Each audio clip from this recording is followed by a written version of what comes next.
All right, guys, welcome to another episode of Sober Superstars, where we talk about the amazing benefits of what happens in life once you actually walk the path of sobriety. Again, one of the things that I really want to share with everybody is that there's so much more to sobriety than just becoming sober, right? Like, there's so much more passion, there's so much more amazing things that can just happen if you actually walk it out that way. Um, this was like the worst fucking intro I've ever done in my life. If you want to talk about non-formatted and non-format like conversations, this is the fucking podcast for that. So today I've got Jesse Rarick, and he's phenomenal. Tell us your title. What do you do right now? Technically, my title is COO of Sparta Brands. Okay. That's the media group. We have Sparta Media Group, Sparta Sports and Entertainment, and then we also have Sparta Coffee and Cereal Bar. I saw that. Sparta Auto 360, and I think coming soon is Sparta Print Shop. And who knows what my business partner is cooking up next. But Right. I run the basically all the media, and I'm in charge of all the production, all the anything video, graphic wise. I'll be coordinating all that or doing it myself. So. Oh, nice. So you mean I'm going to send these reels to you to edit? Just kidding. Oh boy. Go back in the day to recording music videos. So I met Jesse how at a show. At a show. Yeah, it was Richie's music video release. Yeah, Richie's music video release. You guys did the music video. And I opened up for that show, and it was like, hey, we should do a music video. Yep. And we did a lot of amazing music videos. Man. Yeah, I There's think some great content there. I was trying to count it the other day. I mean, it's easily half a dozen, Right. if not more. Because yeah, that was what was that 2017? I think it was 2017. Yeah. And I'd worked with Small Hands, another artist, and we'd made a music video, and I had a lot more free time back then. So we actually could make storyboards, and we did it out in the studio and did a release. What was that, Boulder House? We did it at one of the bars in Boulder that's One not of there those anymore. spots. Yeah. It closed down. But yeah, I was introduced to you because I'd seen a couple of your music videos and heard your tracks, and I was like, I told Richie, I was like, man, it'd be awesome to do a track for him, and then we intro it at the show. Yep. And then I don't know how long it was. It was pretty quick after that. We were doing was that Piece of Heaven? Yes. Yeah, with the dancing in the mansion. That was amazing. Yeah, that was fun because we actually, that was like the first time we got to go to. You had a friend who had a really nice mansion down in, was that like South Denver, somewhere in there? Yeah. Right. I don't even know exactly where, but yes, very, very nice mansion. I think it was a 18,000 square foot home, and I mean the Nice. spot we were the atrium or whatever you call this place that we were actually recording in, I think was like 3,000 square feet just for that spot. Oh yeah, I mean it's like It was a ballroom. double what my apartment is, easily. Yeah. And yeah, it had the giant pillars. We had you out there rapping. We had Tom and Sky like they did this great choreographed dance, Yep. just going around, and yeah, it's one of those like I always look back like, oh, if I only had the equipment now, but I still love that music video. Man, Like, that music video, look, Yeah. with the right marketing and everything like that, that thing is still gold Yeah. today. it's Just still gold today. That thing is awesome. yeah, and then we just kept making them. Like what, once every half year or so, I think we'd get together, and sometimes like during COVID, we actually got a lot more out because none of us had anything to do. Good point. So it was just kind of, it made time go by because, yeah, we did, man, what did we do? We did the train track one. No regrets. No regrets. That one was a great one. That was fun. And then right after that, we did These Atoms, They Collide, which was another fun one, which has like so many insane visuals in it because, again, nothing to do. So I'm just like, I'm going to make a bunch of stuff. And then, yeah, let's throw some green screen, get some choreographed dancers. And yeah, just basically having fun. And then we did the blacklight one, Yeah. which, yeah, that was fun. Oh, yeah, I do music videos. I miss music videos. Well, let's get one in the damn books. Yeah, then. you're still recording, right? Oh gosh, of course. Yes. I had an amazing song now. That's oh my, it's one of my favorite songs that I've probably ever written. I'll show it to you when we wrap up on this one. Nice. But all right. So let's get down to the crux of this. Few questions for you. Uh, how long have you been sober now? Just over 9 years. 9 years. Yeah, November 1st. November 1st. Yep. Oh, okay. So super, just over 9 years. Mine was October 6th. So yours is November 1st. Doing like numerology in my head. I always do the numbers. Coordinating those numbers. And what year was that? 9 years ago? 2015. Okay. Nice. Okay, so 9 years sober. What was your drug of choice or substance of choice? Yeah, opiates, heroin. Oh wow. Yeah. Started with pills, of course, like most people, and then eventually just in your junkie brain, you do some of those. You're like, oh, it'd be more cost effective if I just got heroin, And then once you go to that, you start the trail of, oh, I'll just smoke it, and then you're like, oh, I'll never inject it. And then you're injecting it, and you're just like, I'll just put it in the muscle, and then you're like, next week you're putting it in your vein, and it's all downhill from there. And so how deep did you end up going? Well, so I can gauge it by on my 30th birthday. We had a great birthday party up at Silverthorne. I got up in the morning, hungover as hell, and then I had my bag of Oxycontin, and I took it, and I realized just this like weird epiphany that I've taken Oxycontin every single day for a year straight. Oh well. And so it started probably a little like before I turned 29 with like the club I worked at was flooded with like Vicodin and Percocet. One of the managers was a junkie too, and all the dealers came there. And I had just gotten a DUI in 2010, and so I was on probation. I couldn't drink, and I don't know what it was, but I could get prescriptions for like painkillers, and so I could justify it in a piss test. And I don't know, I wasn't in like a bad spot necessarily. So but wait. You weren't like prescribed these pills to start. You actually like no accident, no nothing. No. I could justify it like maybe in the back of my head, like, well, my back does hurt, but I was in probably like the best shape of my life. Like I had a 6-pack.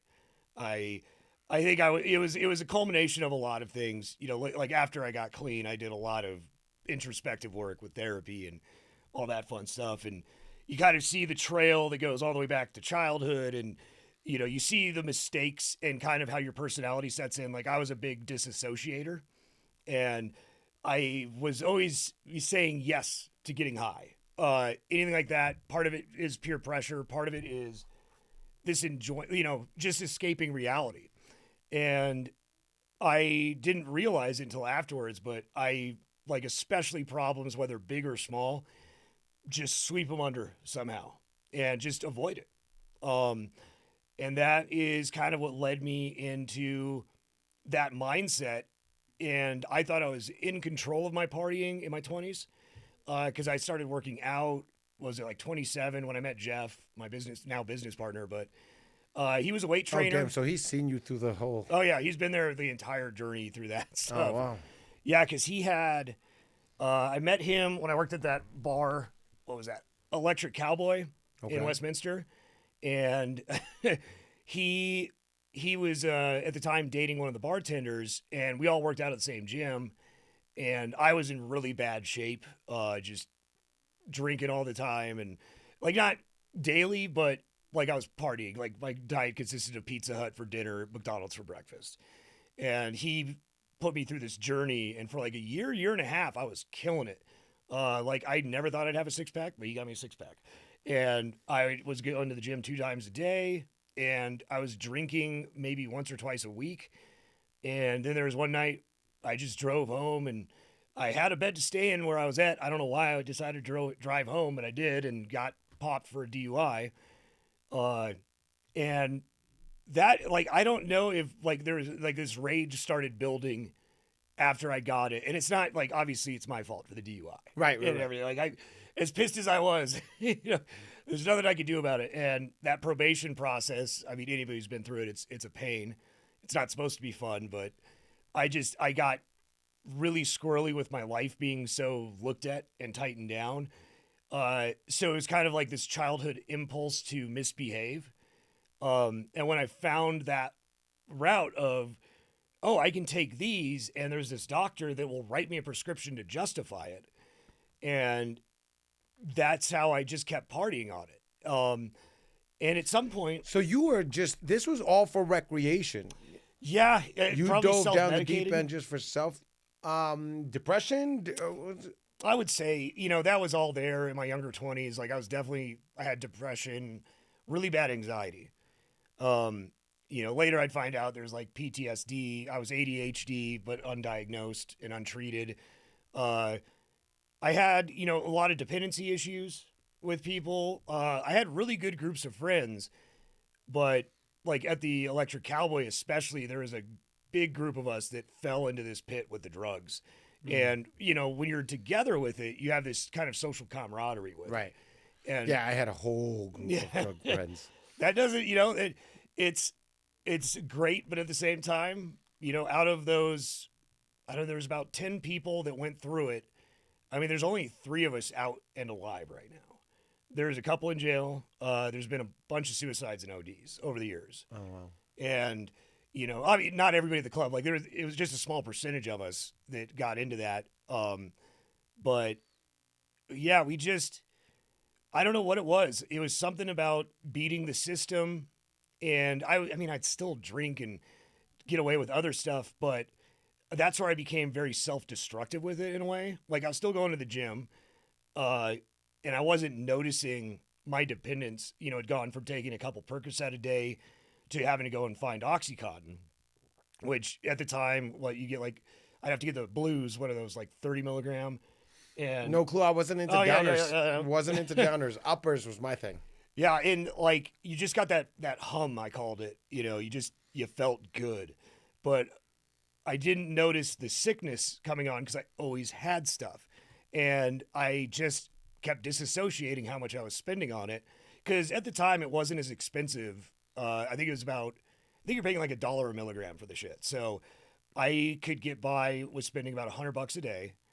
And I was making good cash at the club, so I didn't notice it. That's the other, I was making cash. So, Right. And I've never been good with finances.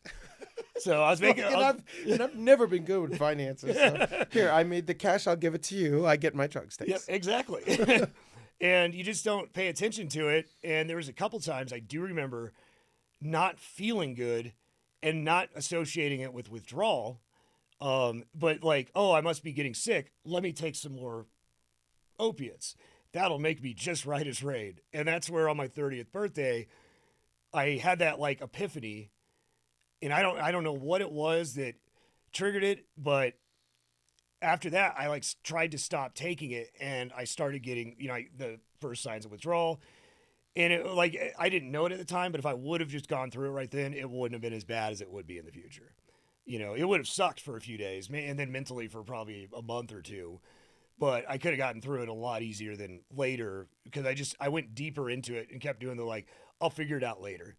And then I found this shady clinic back. It's not as common now, but I remember during that time in the 2010 to 12, there are all those Suboxone and methadone clinics popping up that they just wanted your money. So it was really easy to get prescriptions for Suboxone, which helps you with withdrawal, keeps it out. And, I heard of that. And I wasn't using it how you're supposed to use it. I was using it to avoid withdrawal. And so it was like a stopgap. So I'm just basically putting a pin in the drug use until I have money again. And that went on. Oh, wow. Yeah. So you were just using it as a intermission. Yeah. Per se. And not treating it or anything. Okay. Because there was another thing, with that realization, there's something about, in my 20s when I'm drinking a lot, I could party hard, but I could also be sober for a week or two. And I never associated me with a junkie. I couldn't do that. I mean, if I tell people the stories about me, they look at me like, wow, you were partying hard. To me, I'm like, wow, I was. You just don't think about it like that. But the thing that I had a hard time with is why I didn't talk to anybody about it is associating myself as a junkie. You never even I didn't even connected. When I did, it was super embarrassing, a lot of shame. Who gets addicted to drugs when they're 30? That's how I kept looking at it. Like, this is so embarrassing. Like, I should know better. And what do I do? Wait, when did you start though? Like with the opiates, that would have been probably right before I turned 29. Sometime in Oh, there. so that's what you mean. Like, who starts at this time? Like, Yeah. I should have been a kid. Yeah. Fuck it up. Like, I'm starting now. I mean, I'm a 80s kid, 80s and 90s kid, so I was raised on the DARE program, and that was the stupidest program out there. They basically tell you that if you do drugs, like, everybody's gonna hate you. Like, that's kind of what I remember from that class. Time out. Nothing piqued my interest more for drugs than the DARE program. Yes. When they came, I was like, I want that. Like, they did the complete opposite of anything that they were possibly trying to accomplish, because that literally piqued my interest as a kid. There's some comedian that did a bit on it once, and I was like, I feel that. Or he's talking about how the officer comes in and starts talking about, like, do you want to feel really good on the inside and just floaty, and then maybe even see crazy cartoon characters that aren't there? And we're all like, yeah. Like, yeah, we want that. I want that. And then all they do is tell you that, well, no one's going to like you and you're going to go to jail forever. And you start getting into your teen years, you start pushing it. You're like, hey, this isn't so bad. Like, I mean, I smoked weed when I was 14 for the first time. I drank when I think 14 was the year where I tried everything. I worked in a kitchen because I worked pretty full time through high school. I worked as a line cook at a restaurant with a bunch of Gen Xers. And so there's like weed and cocaine, and like I would dabble and experiment, and probably had drug experiences a lot earlier than some other people. But to me, I thought that was better because I went into college and I went into my 20s with experience, and I felt like I knew how to not overdo it, like not knowing what was coming. Oh, wow. You really didn't connect the dots. No, not at all. Just whoop. I thought I was very, very streetwise from it. Oh, and, wow. Because I'd look at these people, and especially when I went to art school and we're in the student housing, and I'd run into people that had never drank in their life, and they're like 19 drinking for the first time, and they just go to excess, and like they'd be having alcohol poisoning their second time drinking. I'd be like, well, I'm glad I learned my lesson early. Which, to me, is kind of true, but I wasn't taking the point that my brain was trying to land there. And look at me. Yeah, I'm so wise beyond my years. That's so crazy. And, like, there were the rave drugs in high school. Like, I mean, I remember trying ketamine. GHB was around. You could drink that at school without any trace of it, and feel like a mix between drunk and stoned. And then ecstasy, and like, yeah, it was all dabbling. And then throughout my 20s, like, we'd have some hardcore fucking weekends. We'd get off from the bar and go party at a house for like 3 days straight. And I'm just thinking that's the bachelor life. We're just having fun. We're nightlife people, but not seeing what it's setting down, because that's also how I was starting to solve my problems. Avoiding hardships, and at the same time creating most of my problems through doing that. That's like when you're drunk and when you're stoned, that's when you're going to be volatile and you're going to have a bunch of issues with people. And, like, I don't know. I remember, like, looking back on it, of course, hindsight's 20/20 and you see it, but leading up to my issues after I got my DUI and just jumping into opiates, it's just like, it's a no shit moment looking back. Like, what the fuck did you expect? Yeah. And it's crazy for me because, like, I was thinking, like, right now, I don't know many stories of people that ran into opiates outside of, hey, I got into a car accident, I got prescribed this, and the painkillers and stuff like that. I just, no offense, I just never pictured something, hey, I want to try that shit. That's because I'm an upper person, right? To me, that seems like the complete opposite of what I'd want to feel. But I know that there's two dynamics to it, right? Like, well, there's three. There's people that really love uppers. There's people that really like downers, and there's people that just like drugs. Period. Yeah. Right. Like, and their body actually, acclimates to it. But if you were to, even during my addiction stages, and when I was wanting to escape life and everything like that, if you were to offer me a downer, no thanks. Like, I don't care if I had no drunks, nothing, just no thanks on the downers. And I thought that literally people would get addicted to opiates only on the basis of I got into a car accident or something. But I guess it makes sense. If you love downers, why not take it to the next level? And then obviously heroin just being a Yeah. completely I mean, next that's level. the end game with it. Right.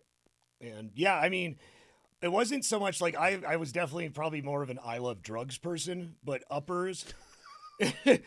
More like of an I love drugs. yeah, I mean, I would mix stuff, and because getting drunk was a little like because you're too down, so get some cocaine, go up a little bit, and I used to have this ratio that I do because if you did too much of them together, you do feel better, but at the cost of being stupider. Like you just get your conversations get way more wacky, and I was like, well, I just stay on top of this and do this right, I'll be fine for the night, and that's how my nights would go. Just a nice mix of running my heart through laps. And downers, it wasn't so much that it was a downer, but like just, I don't know, like you get out of the dentist's office, you get a little codeine. It's that warm hum that just radiates from your center with opiates. It attaches and makes you feel so good. It's like confidence steaming from you. Gotcha. And then later, as you get into doing it more and you do, like, especially when you jump over to heroin, that's when you get the real downer effect, like with the nods and passing out. And like, I wasn't a big fan of that, but I just I was a fan of the high. Yeah. And that helps you forget. Like, I would be, especially when I jumped over to heroin, it's weird because I hated if you did too much, you just kind of fall over and sleep for 2 to 3 hours. But you'd wake up and feel good. And then I try and get stuff done. Like I was really good at cramming work into those like few hours of not feeling sick or feeling out of it. But then you're going to start feeling the pains of withdrawal. And it's all about your mission to get your next batch of drugs. Got to call all your dealers, see who's going to answer first. Because getting drugs is never easy, of course. It's always a runaround. I don't know how I maintained it. And that was like, one of the like reality. You mean a functional life outside of it? Yeah. Yeah, I didn't have one. I've seen that happen. And I think it would have been a shorter run if this isn't a gloat, but I was very successful at being a functioning junkie. Right. Like I worked 3 jobs and I needed to spend about $200 a day to stay normal. And, towards the end of it, especially like I was speedballing it with injecting heroin mixed with meth to keep myself up at the same time. And like, you're just corroding the insides of your body and your heart's just you're putting it on a timer for when it's going to explode. Right. And that's not to say that from 30 to, what was it? In 2015, I think, yeah, was it 33? Yeah. Those 33 is a magic number for me, by the way. Yeah. So oh, yeah, your numerology. Go. So I basically, it wasn't all the way through. I did have some periods of sobriety with this Suboxone to help me. And I did it right. I don't know if you know this, but Suboxone's not sobriety. It's not if you're using it how I was using it as a stopgap. Right. But to get off of, to actually go through a detox program and maintain, being clean of all other drugs and doing it right and seeing a therapist, that's how you're supposed to use it. And you wean down off it. But you're still in it. You are. You're still in the game. Until you're actually out of Suboxone. Yeah. As well, you're still caught up in an addiction. Yeah. Cycle. No, yeah. No, the goal is to be completely chemically independent. Right. And that's where, but I mean, instead of doing heroin and everything, that's a win. Like I had a friend move in with me one summer and she had her daughter and I was like, I can't be getting fucked up. And I let my friend know what I was going through, but I downplayed it quite a bit. And so I did do a detox and I was sober for, I think she lived with me for 4 months and I was sober, but I didn't. Was she using? No. Oh, okay. No. She's straight as narrow. Okay. Yeah. Cause you know Heather. Oh yeah. I love Heather. Yeah. Super phenomenal fucking artist. Yes. Holy shit. Oh yes. And so I wanted to be, she's one of my best friends and obviously with her daughter, I did not want to have any of that around. And so I lived up to it. But the day Oh, she moved nice. out, Oh no. it took 8 hours before I called a dealer. And I was like, I'll just get some Oxy. I won't go get heroin. This will be good. And I got the Oxy. I'm like, this isn't doing shit. I'm just going to do a little bit of heroin. And then I was back into it. Wow. So it fell apart like that. So you had a 4-month stint of sobriety. Yep. And then there'd be weeks where I could go, like, whether it was for unforeseen circumstances or I was actually trying, there were periods of time that I'd be clean for. And one time, it was at 4 months, I almost weaned down to not having to take Suboxone. But I didn't address my issues. You have to do the work to get out of it. You have to change it's hard. You can't just, like, people look at a junkie and they're like, well, why don't you just quit? And some people understand the addiction side of it a bit more, and it's hard, but it's not just that. Like, you have to alter so many things in your life because you've conditioned your brain to just do this lifestyle. Like, how I was living life at the worst point of it, I was delivering pizzas for a pizza place where everybody there was pretty much a junkie, including the manager, on something or other. So you could get away with a lot. Like, I'd go out on pizza runs in downtown Denver, and I'm trying to get more drugs. And my dealer. Delivery / pickup. Exactly. I'm supposed to be delivering a pizza, but my drug dealer finally gets back to me, but he's like an hour away. Fuck these guys. They're not getting their pizza. I'd go pick it up, disappear for 4 hours. Why didn't you just have him order a pizza? Yeah, well, he was out of the range. I don't give a fuck. I'll take that one. I have definitely used the pizzas I've been delivering as leverage to get discounts and whatnot. Like, oh, you want a full pizza? Like, yeah. Like, Wow. just I look at that. That's hilarious. And then on top of that, you have to, like, I was working with Jeff for the MMA promotion. I was doing all the video for them, and I worked in the bars. So I was doing these 3 jobs, and that means I have to maintain a bunch of lies too. And I get anxiety just thinking about, like, a day in the life of one day, managing that shit. And one of the things that one of my come to Jesus sort of talks was from my cousin, she's a physician, was a PA, and she helped me with that first time where I got 4 months clean. But then I fell back into it, and so when I came to her the second time, she was a bit more tough love. Yeah. Which I gotta say worked better than the caring. And that's the thing that's really hard when you have somebody who's an addict or something like that, is, especially if they're family or friends, is the addict learns to manipulate emotions. I knew how to do that with my parents. I knew how to do that with friends. Thankfully, I never stole stuff from friends, but I did. yeah, it's part of family and friends. Oh yeah. Well, my family, I definitely ran through the ringer. And my cousin told me and it stuck with me. Like, I was almost pissed about it at first, but then I'm, like, so happy she said it. She talked about, look how much energy you're putting into being a junkie.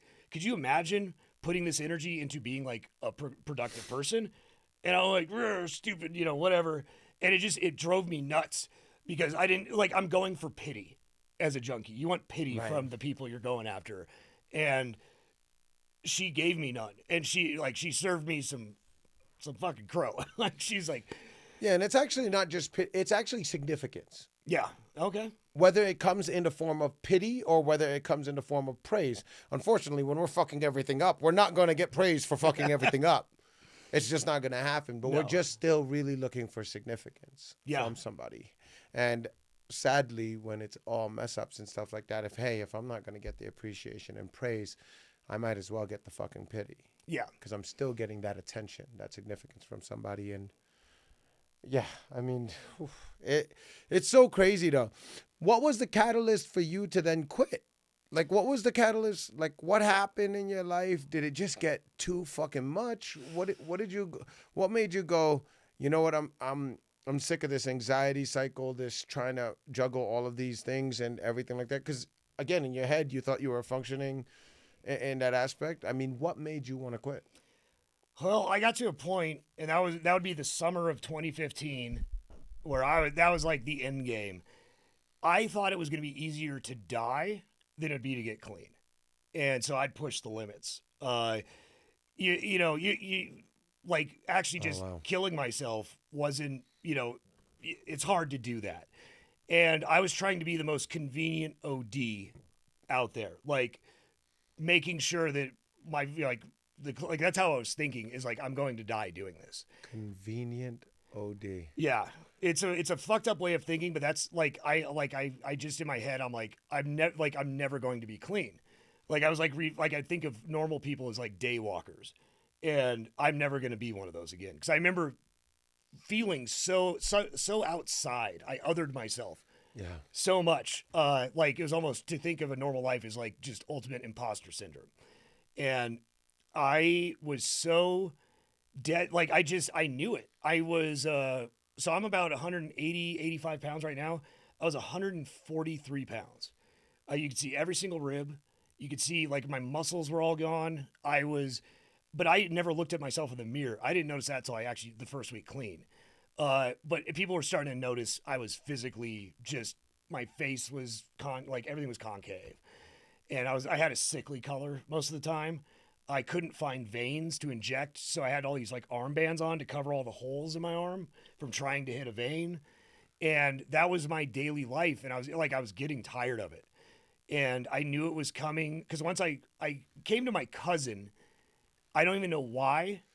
And when she gave me the tough love, I was like taking that as an excuse that no one would like me. But in the back of my head, I knew she said that because she cared about me. But she basically told me, not in these exact words, but it was make a decision. Do you want to die? If so, just get it over with because we're all going to hurt, basically. Or fucking get through it. Don't sit in the middle, is the gist of the point. And that it's weird because at the time it was almost like, oh, you don't think I get clean? Well, I'll show you. And it's like my brain's like reverse psychologying me to where I'm like, fuck it. There was this point where I'm having fun with my friends, and like Heather was one of them because we worked at the same bar, and her and I had a couple other friends in town that I would just, and I feel so bad for this, but I would like they'd be crying on the phone because I just wanted to call them to feel the emotion of them caring about me by me talking about how I'm going to kill myself Right. and just emotionally terrorizing them. And it's like the most embarrassing like thing I can remember. I still get calls like that from friends now. Yeah. Oh man, it's fucking rough. And people that I absolutely fucking love. Yeah. Like to death. It's to this point. So it's like the hardest thing you can do to someone, and there's a self-serving aspect to it, but that was my life. Like I was like trying to get into fights, like hopefully someone would just put me out and kill me, and like other people, of course, are decent. Like people were avoiding me because I look like a fucking junkie, and I'm like. I don't know the culminant, like what the exact point was, but over a period of a couple weeks, I just decided to tell some people, namely my parents.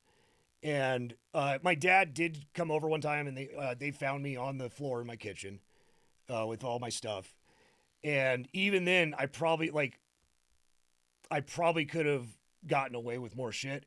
But my cousin was in my family's ear at that point, and I knew I was going to get cut off from any support because I was using more than I could, like I could like earn, and I'm just like, what is this life? Like, it's the most miserable existence where you're living 8 hours at a time because you get some shit, then you have 8 hours till you're going to start getting sick.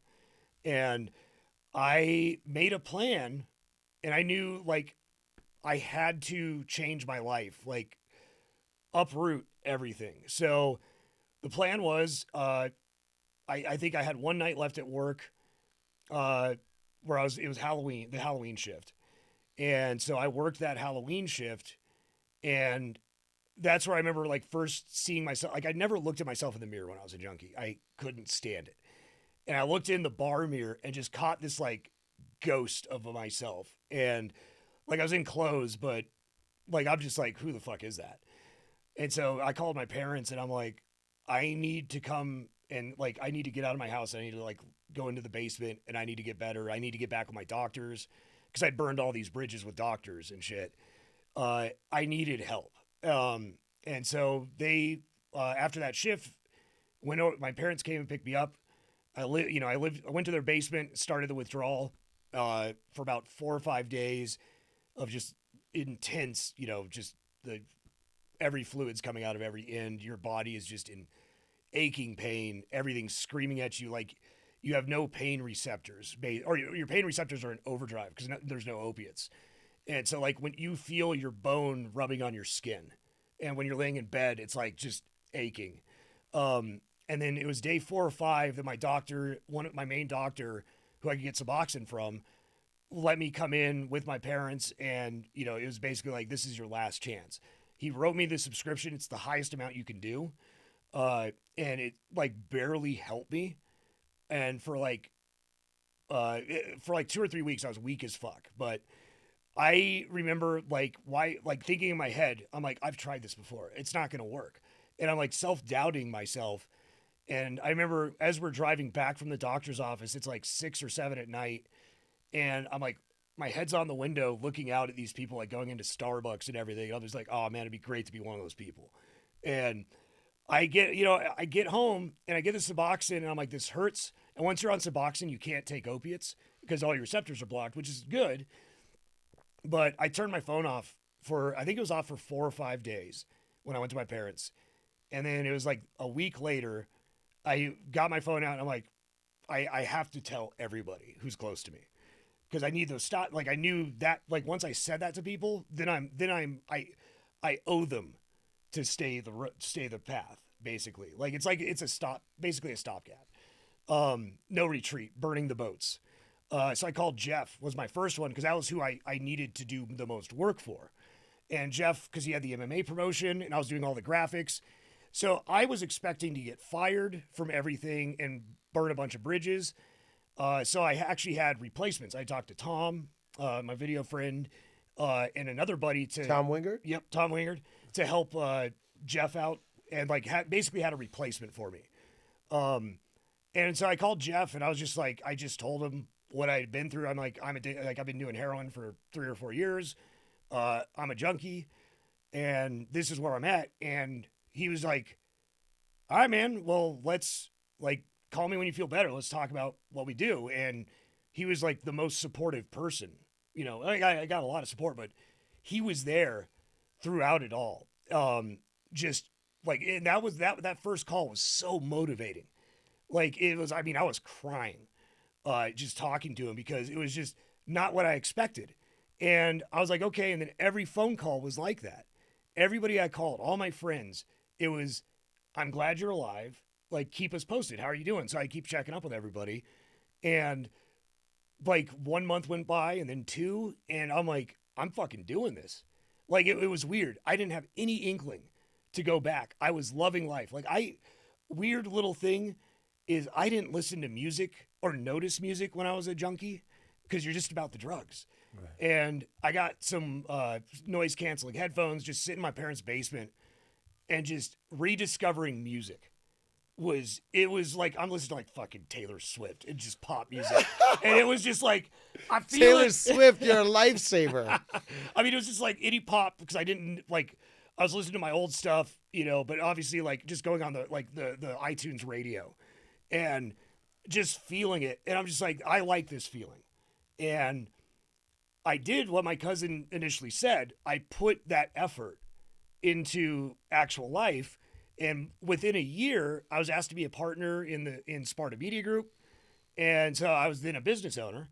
And then a couple years later, I was asked to be a partner with the MMA promotion. And then it just kept going on from there. And so it's been, obviously there's ups and downs, but I've never. Life will always have ups and downs. And I've hit so many things that I would have thought would make me relapse. I've had, there's been tragedies. There's been horrible things that have happened. And it's never like the last thing on my mind is going back to drugs. So it's a non-starter now. Yeah. It's not.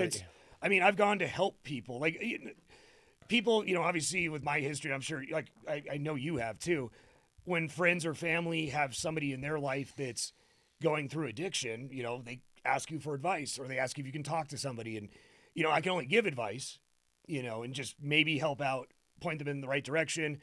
And I don't know how that's paid out over the years because I know with me, when people would come and talk to me, like I'd retain the information, but it'd be years before I'd implement it. And So you have no clue what the outcome is. You just Yeah. planted whatever seeds you could. And I went to, I remember going to one of my friend's sister. I don't know. It was her. Yeah, it was his sister, I think. And she was using, and she had like, there was heroin out on the table. And like that was probably like the last big test of being like right there to where I could like easily get high. Right. And yeah, there was just nothing in my head like to do that, because it's a non-start, non-starter, like you said. Like like getting high. It's gonna sound super cheesy, but getting high on life is amazing. Bro, it's not cheesy at all. It's fucking real. Like It makes you appreciate. Yeah. I coming mean, from that. I just celebrated 18 years on October 6th. So Congratulations. and life's trajectory, yes, has it had ups and downs? Of course it is. Has it had losses and grief? But the trajectory is straight up that way. And Yeah. I mean, I'm so grateful for the life that I get to live now. And no, none of this would be possible if I was still trapped in addiction. Yeah. But one thing I really liked about what you said was, because one of the things that I want to do here with Sober Superstars is figure out keys to freedom. Yeah. Right. I have a couple keys to freedom. Mine was surrender, a full surrender. Like my cousin, he was 13 years older than me, really bossy, really attitudey, really high ego. But I was in a position where I needed to surrender because everything I've done up to this point in my life, well, led me to this fucked up life. And I didn't want to do that anymore. So I had to surrender myself. I had to surrender my attitudes. I had to surrender what my beliefs or what I thought was right. Because look, if I was doing everything that led me to there, I didn't want there anymore. I wanted something different. So I had to surrender. Another one is gratitude. Literally start focusing my whole view on life for only the things that I was grateful for, because I had a million and one things that I could be so like, all the stories that I would repeat in my head, all the negative shit, but I had to make a choice of whether I choose to look at that or I choose to look at the few things that I had to be grateful for. And then the last one was finally turning it around and serving. Yeah. And then being a man of God to serve others and the people. And so what I'm trying to find are all the different keys to freedom, right? Like a lot of people, some people say time, some people say, working a really hard job, they're workaholics, and shifting it into that, like you just said, the grit factor. If you put this into something that was actually purposeful. But what I really like on what you said was I had to call everybody and tell everybody. Yeah. That's crazy. That's like accountability on a whole different level. I mean, what would you call that if you could find one word for that, where you had to tell everybody? Confession? No, I don't even know what it would be. It was my accountability. That's exactly what it was. It holds you. I mean, you're making a promise. Whether you're saying I promise this, I'm basically telling them, because I know I don't get this again. It's not going to be the same, because it's the shape. Fool me once, and I'm doing this for it because it's going to give me humility. It's going to, it's giving me a standard to live to with my friends and family, and it's me saying, without saying it directly, I am telling you the worst I've been, just so me mentally, I'm not going to go back to that, because now I just showed you the ugliest thing about me, and I want you to only see me in a better light now. Namely because I want to see myself in a better light. That was a big part of it too, is I did not like myself. And that goes from, my childhood of just little issues with self-esteem and confidence that snowballed into this, like, drugs fulfilled the self-hating prophecy, basically. That disassociating away from it. Like, I could be just Mr. Party Animal and not care. And then, as I started getting healthy again, and through therapy, I started to learn to, love myself and like appreciate myself, like congratulate myself. That was something like, I think most creatives have a hard time taking compliments. It's always I could get a little cynical with it, but yeah, Not me. yeah, because Not me. I compliment myself a lot. you know, it's it's hard to take a compliment, especially when I know the shit I've done. Right. And like me at my worst moments, like I mean, some of the stories I have from just going and buying drugs at these crazy houses where shit's going on that most people would want to call the cops because it's probably bad. Like, I don't know if, my buddy called me to a house. Well, my buddy, one of the guys who I did drugs with, he called me to a house one time saying he had some stuff, but I'm pretty sure it was a setup for me to get robbed because I'm pretty sure he was going to get beat up because he owed some guys money, and so I was his ticket out of it. And I didn't care about that. I wanted the drugs. And when I found out I wasn't getting the drugs, it was just about me getting out of there. And then I've talked to this guy. He's gotten clean too, and it's like shit you do as junkies. It's water under the bridge. Right. But I was like, you only care about yourself and the high. That's all you care about. I can confirm. And that's one of those things like I get, that I had to stop getting upset about it. And it can be a little depressing thinking about, but in a different way, like it's the lesson learned. I lost a decade. And I should say lost. Most people learn about themselves when they're younger. And mine was from 30 to 40 about, because my early 30s and late 20s was drugs. And then after that, the self journey of introspection, that's still ongoing, but like I put a lot of time into it, like especially those first 4 years. So I wasn't going out much. I was just dedicating myself to work and working on myself. And, that next thing I knew, I'm like 38, 39. And I'm like, fuck, I'm getting up there, because like if I look back to as a kid, you think, what is it? I was class of 2000. In our heads, we're just told that we'll go to college by 25. We'll have a wife and a house, and then we'll have a family by 30. And, like, oh, that's not for me. Like I changed that trajectory, and, just kind of coming to terms with that and appreciating the new life I was on, because I'm like, hey, this could be worse. I know people that don't get out of it. I've met people that are in their 50s and 60s that just got their life together. And so, You know what's crazy? I know people that are 50s and 60s that look like they have their life together, yeah, but will never live an introspective life to discover who they really were or their purpose. that's fair. So Yeah. you know what? Whatever age, it doesn't really matter, because now you are living an introspective life where now you get to turn around and serve others with that. And it's a whole deeper element than just, it's unplugging from the matrix, pretty Yeah. much. And once you finally unplug, whether it takes a whole lot of fucking drugs to do it, right? Or whether it takes some sort of tragedy or just some sort of enlightenment switch where you're finally waking up into this life. And I'm not talking about being woke in the sense of a concept, Yeah. right? All the different concepts of what it's supposed to be woke. Look, if you're woke, you don't need to talk about being woke. Yeah. You're actually just trying to figure out life at the deepest levels. And so I would take it as just an amazing aspect. I mean, I'm 46 now, and I ended at 28, so I ended before you even really dove deep into it. But still, there's just so much amazing stuff. Look at all the amazing stuff that you get to do now. And with somebody like Jeff, shout out to Jeff, by the way, because that's fucking amazing, Yeah. And he's seen you through your character arc and trajectory. And oh my gosh, one of the pictures that I have, could you imagine trying to work with Jeff now, trying to juggle all that? Oh yeah. He's meth. Like Yeah.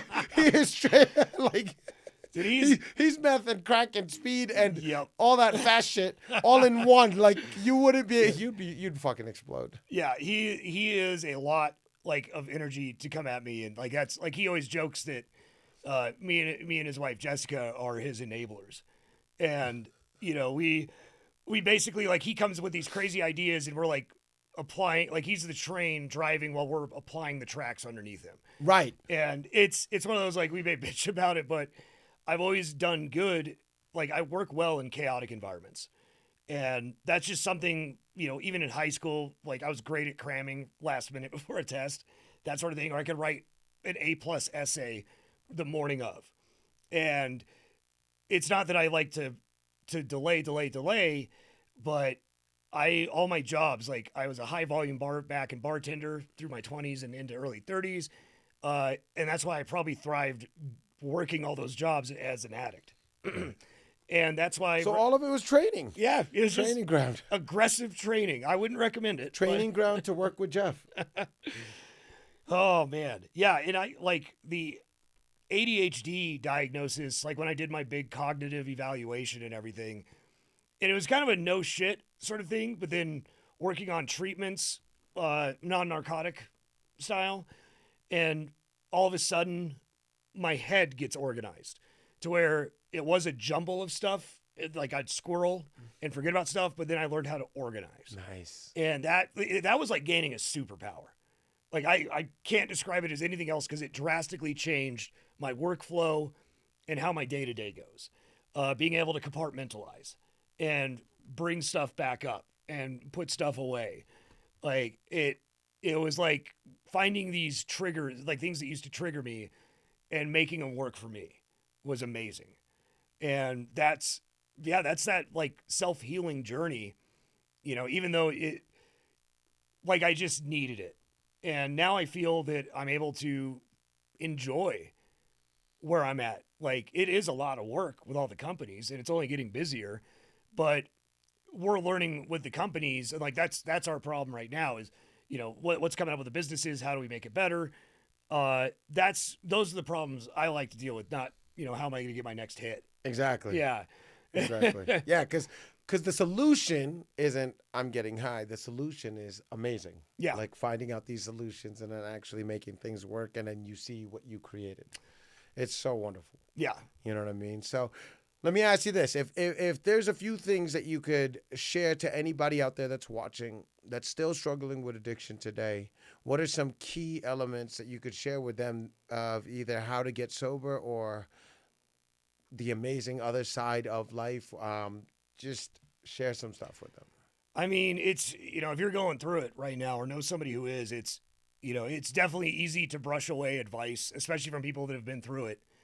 But I mean, if you hold on to anything, you're not the first person to go through it. And if you're in a spot where you don't think you can make it through it, you can. It's not easy. It's going to be a very hard thing that you're going to have to do, but it's worth it. I can't tell, like, the elation of my first month, like legit clean, not my first stutter month, but when I knew, I just kept saying I'm going to stay clean. It was so elating. I could only, and my body was depleted of its ability to make serotonin and stuff because of the drugs, but it elated me. And I got like, that was like the first natural high I remember. And you're like, this is better. It's so much better.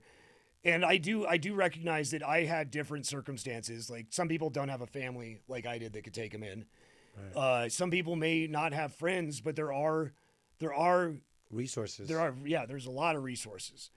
And it's just committing to that first part of that journey. And then you don't need to grand plan it. Just take it one day at a time. That's all you can do.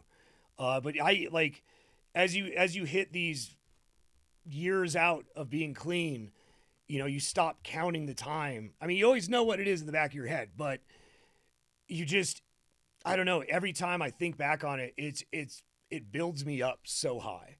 Like just, I'm so far away from it. I'm almost at a decade out. That's a big chunk of life. And it's just, it's just amazing to think about, especially, everybody has the rock bottoms. Everybody has the worst spots they've been when they've been on drugs. And, it's, the grass is greener is what I could say. And like he was saying, I mean, it's definitely going to be hard, if not the hardest thing that you're going to do. But if you think about it, put into work and do that hardest thing that you're going to have to do in life after. Look, there's going to be hard things, but it's going to be something that you're going to be so capable to pretty much conquer. If you could conquer this, life outside is a lot easier, promise you, and you'll be able to conquer whatever it is that you want whatever it is that you're going for in life. And so it is definitely worth the work, putting in the work and the journey. Yeah. And so I just wanted to thank you, Jesse, so Oh. much for coming on to the show and Absolutely. sharing this with people. Again, if anybody out there is watching, if you know anybody that's struggling with addiction right now, um, please tag them, share this post.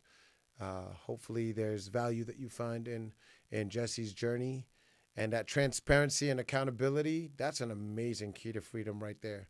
You know, if you really want out, call up your closest people. Tell them, hey, listen, this is what I'm fucking struggling with. I need fucking help.